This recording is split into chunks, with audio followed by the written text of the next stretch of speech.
আসসালামু আলাইকুম। এডুবাস চ্যানেলে তোমাদের সকলকে স্বাগতম। আজকে আমরা দেখব ৭ম শ্রেণীর আনন্দ পাঠ বিষয়ের একটি গল্প। গল্পটির নাম হলো জিদ। লিখেছেন জসিমউদ্দিন। গল্পটির লেখক সম্পর্কে জেনে নিই। উনি ১৯০৩ খ্রিস্টাব্দে ফরিদপুর জেলার তাম্বুলখানা গ্রামে জন্মগ্রহণ করেন। পল্লীকবি হিসেবে তিনি বিশেষভাবে খ্যাত। উল্লেখযোগ্য রচনা কাব্য নকশিকাঁথার মাঠ, সুজন বাদিয়ার ঘাট, রাখালি, ধানক্ষেত, শিশুতোষ বই, ডালিম কুমার। ১৯৭৬ খ্রিস্টাব্দে মৃত্যুবরণ করেন। তারপর দেখো গল্পটির পাঠ পরিচিতি জেনে নেই, যার মাধ্যমে তুমি এই সম্পূর্ণ গল্পটার ব্যাপারে জানতে পারবে।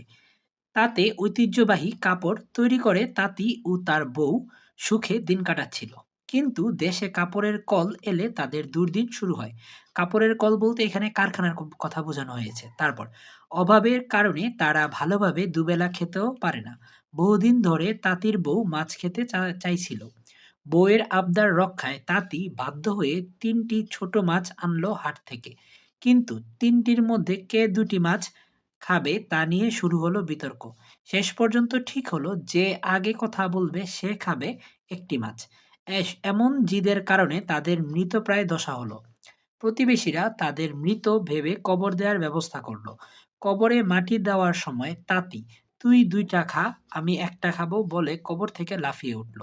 গোরস্থানে আসা লোকেরা তাদের ভূত ভেবে দৌড়ে পালালো। গল্পটিতে মূলত অনাবশ্যক জিদের ফলে কী ধরনের সমস্যা হতে পারে সেটি হাস্যরসের মাধ্যমে তুলে ধরা হয়েছে।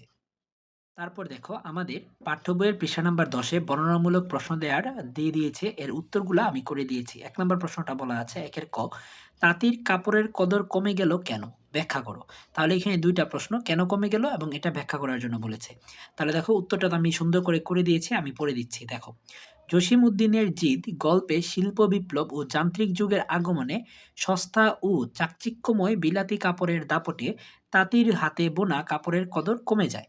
কলের তৈরি কাপড়ের তুলনায় তাঁতের কাপড়ের উৎপাদন খরচ বেশি হওয়া এবং সাধারণ মানুষের রুচি পরিবর্তন ও স্বল্পমূল্যের কাপড়ের প্রতি আগ্রহের কারণে তাঁতিদের তৈরি গুণমানসম্পন্ন কাপড়ও হাটে অবিক্রিত থেকে যায়। তাঁতির কাপড়ের কদর কমে যাওয়ার কারণসমূহ এখানে আমি পয়েন্ট করে দিয়েছি। এই পয়েন্ট আকারে দিলে তোমরা সুন্দর এবং ভালো একটা নাম্বার পাবে। যান্ত্রিক উৎপাদন ও সস্তা কাপড়। কলের মাধ্যমে দ্রুত ও প্রচুর পরিমাণে কাপড় উৎপাদন হওয়ায় বাজারে বিলাতি কাপড়ের জোয়ার আসে, যা তাঁতিদের হাতের কাজের চেয়েও সস্তা ছিল। রুচি ও চাহিদার পরিবর্তন। সাধারণ মানুষ স্থায়িত্বের চেয়ে চাকচিক্য এবং কম দামে নতুন নতুন স্টাইলের কাপড় পাওয়ার প্রবণতা বেশি দেখাতো। তাঁত শিল্পের মন্দা। উৎপাদন ব্যয় বেশি এবং সাধারণের ক্রয় ক্ষমতার বাইরে চলে যাওয়ায় তাঁতিরা তাদের তৈরি কাপড়ের ন্যায্য মূল্য পেত না। ফলে তাদের অর্থনৈতিক অবস্থা শোচনীয় হয়ে পড়ে। পরনির্ভরশীলতা। স্থানীয় সুতা ও কাজের কদর কমে যাওয়ায় তাঁতিরা নিজেদের অস্তিত্ব টিকিয়ে রাখতে হিমশিম খেতে থাকে। মূলত যান্ত্রিক সভ্যতা ও সস্তা বিলাতি কাপড়ের অগ্রাসনের মুখে দেশীয় ঐতিহ্যবাহী তাঁত শিল্প তার কৌলিন্য হারিয়ে ফেলে।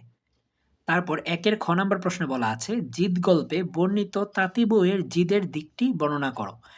জসীমউদ্দিনের জিদ গল্পে বর্ণিত তাঁতি বইয়ের জিদ ছিল প্রচণ্ড রকমের অনমনীয় ও অটল।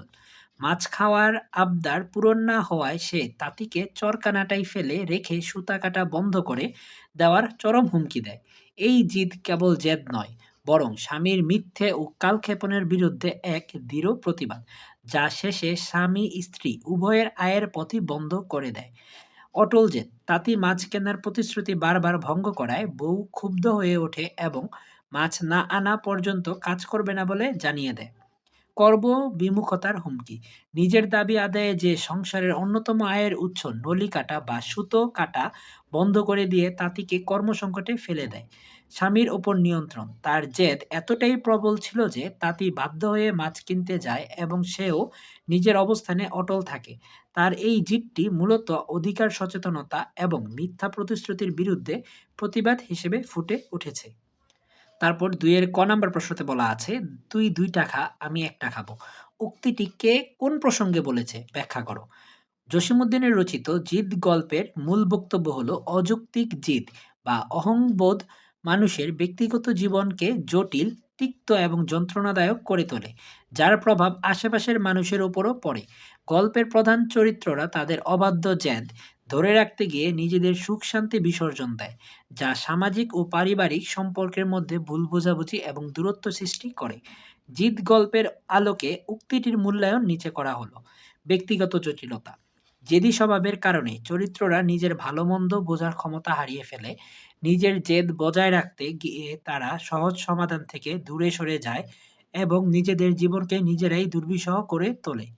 সম্পর্কের অবনতি: মানুষের জিদ শুধু নিজেকেই ক্ষতি করে না, বরং কাছের মানুষদেরও সমস্যায় ফেলে। গল্পের প্রেক্ষাপটে অতিরিক্ত জিদ দাম্পত্য বা পারিবারিক সম্পর্কে ফাটল ধরায় এবং শান্তিপূর্ণ পরিবেশকে অশান্তিতে রূপান্তর করে।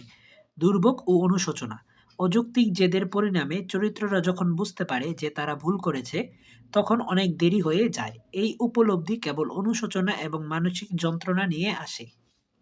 অহংবোধের অবসান: গল্পের শেষে দেখা যায় অন্ধ জিদ কোনো কল্যাণ বয়ে আনে না, বরং সম্পর্কের গভীরতা নষ্ট করে। তাই সুস্থ ও স্বাভাবিক সম্পর্কের জন্য জেদ ত্যাগ করা অপরিহার্য। পরিশেষে বলা যায়, জিদ গল্পটি দেখা যায় যে অহংবোধ বা জেদ যখন মানুষের উপর ভর করে, তখন জীবন জটিল হয়ে ওঠে এবং মানুষ তার নিজের তৈরি করা সমস্যার ফাঁদে পড়ে, যা সমাজের জন্য ক্ষতিকর।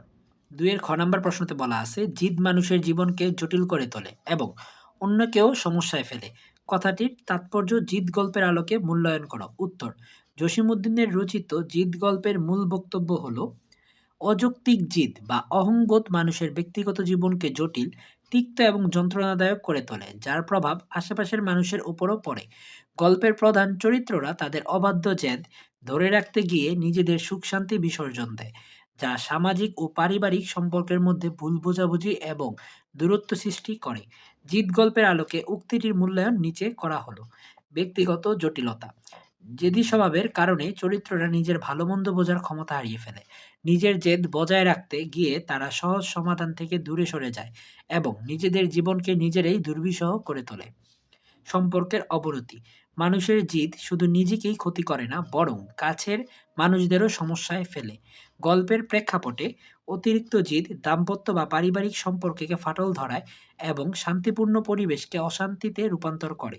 দুর্ভোগ ও অনুশোচনা: অযৌক্তিক জেদের পরিণামে চরিত্ররা যখন বুঝতে পারে যে তারা ভুল করেছে, তখন অনেক দেরি হয়ে যায়। এই উপলব্ধি কেবল অনুশোচনা এবং মানসিক যন্ত্রণা নিয়ে আসে। অহংবোধের অবসান: গল্পের শেষে দেখা যায় অন্ধ জিদ কোনো কল্যাণ বয়ে আনে না, বরং সম্পর্কের গভীরতা নষ্ট করে। তাই সুস্থ ও স্বাভাবিক সম্পর্কের জন্য জেদ ত্যাগ করা অপরিহার্য।